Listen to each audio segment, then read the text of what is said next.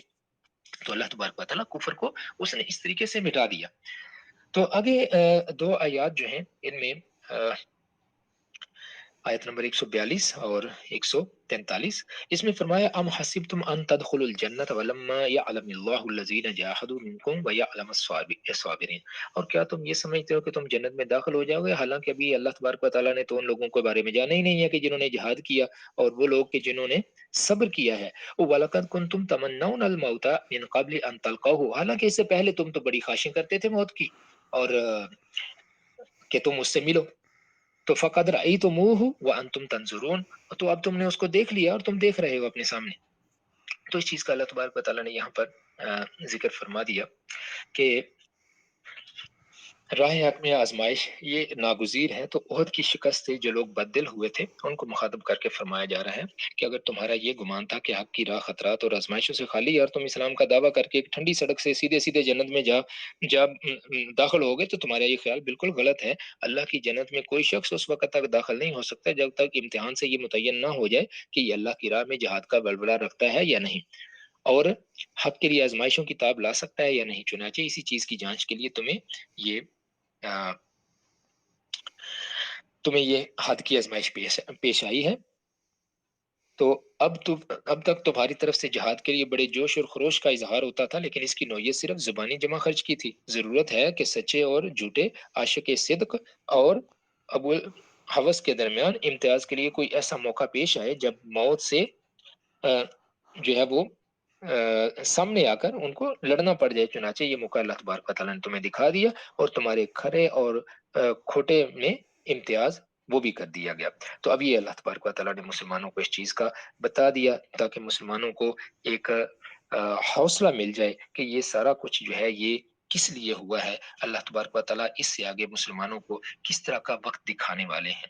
تو مسلمانوں کو یہ ساری آیتیں جب نازل ہوئیں، مسلمانوں کو بہت زیادہ حوصلہ ملا، مسلمانوں میں ایک نیا جذبہ، ایک نیا ولولہ آیا مزید اللہ تبارک و تعالیٰ کے دین کے لیے، رسول اللہ صلی اللہ علیہ وآلہ وسلم کے ساتھ مل کے کام کرنے کے لیے۔ اللہ تبارک و تعالیٰ ہمیں قرآن پاک کو صحیح طور پر سمجھنے اور اس پہ عمل کرنے کی توفیق عطا فرمائے۔ اور دیکھیں جو آیات آج ہم نے پڑھی ہیں یہ سارے مسلمانوں کے لیے ایک مشعل راہ ہے کہ اگر حق کے راستے پہ انسان چل رہا ہے اور اس حق کے راستے میں کوئی تکلیف آتی ہے تو اس تکلیف سے گھبرا نہیں جانا چاہیے، اس تکلیف کو اینالائز کریں، اس کو دیکھیں کہ اس میں وجوہات کیا تھیں، اور دوسرا یہ کہ کہیں ہمارے ایمان میں کوئی کمزوری تو نہیں آئی۔ اگر کوئی ایسی بات ہے تو اس کی طرف توجہ دی جائے، اور جو غلطیاں انسان سے ہوئی ہوتی ہیں، جو مینجمنٹ میں کوئی ہوئی ہوتی ہیں، ان کی طرف دھیان دیا جائے کہ آئندہ ان کو نہ کیے، کیونکہ اللہ کا فیصلہ ہے اگر تم مومن ہو تو غالب تم ہی رہو گے۔ جھوٹ کے مقابلے میں مسلمان ہمیشہ سچا مسلمان وہی غالب رہے گا۔ جھوٹا بندہ مسلمان کے اوپر، سچے بندے کے اوپر غالب نہیں آ سکتا، یہ اللہ تبارک و تعالیٰ کی سنت ہے۔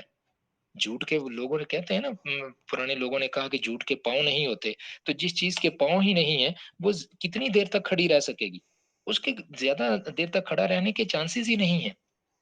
تھوڑی دیر کے لیے وہ رہے گا، جھوٹ جھوٹ کی بنیاد پہ کھڑا رہے گا تھوڑی دیر، اور جھوٹ جھوٹ کی بنیاد پہ جب کھڑا رہے گا تو زیادہ دیر کھڑا نہیں رہ سکے گا، آخر کار اس کو گرنا ہے اور حق نے پھر غالب آنا ہے۔ تو اللہ تبارک و تعالیٰ ہمیں اس چیز کی سمجھ عطا فرمائے، اور اللہ تبارک و تعالیٰ ہمیں سچ اور جھوٹ میں تمیز کرنے والا دل عطا فرمائے کہ ہم یہ دیکھ سکیں کہ کیا اب یہ وقت جو ہے یہ نیوٹرل رہنے کا ہے، یا پھر یہ وقت جو ہے یہ دیکھنے کا ہے کہ حق کیا ہے اور جھوٹ کیا ہے، اور مجھے حق کا ساتھ دینا ہے، اور اس کے کیا طریقے ہیں حق کا ساتھ دینے کے، ان تمام طریقوں کو اپنایا جائے اچھے طریقے کے ساتھ، اس طریقے کے ساتھ کہ جس سے اللہ تبارک و تعالیٰ کی ناراضگی وہ اللہ تبارک و تعالیٰ کی کہیں ہم نہ کما لیں، اللہ تبارک و تعالیٰ کی خوشنودی ہم کمائیں کہ ہم حق کا ساتھ دے کے تو حق کو دنیا کے اوپر اللہ تبارک و تعالیٰ نے غالب کرنا ہے، تو اس میں ہمارا حصہ بھی ہو جائے۔ اللہ تبارک و تعالیٰ ہم سب کو توفیق عطا فرمائے۔ جزاکم اللہ خیرا۔ السلام علیکم ورحمۃ اللہ وبرکاتہ۔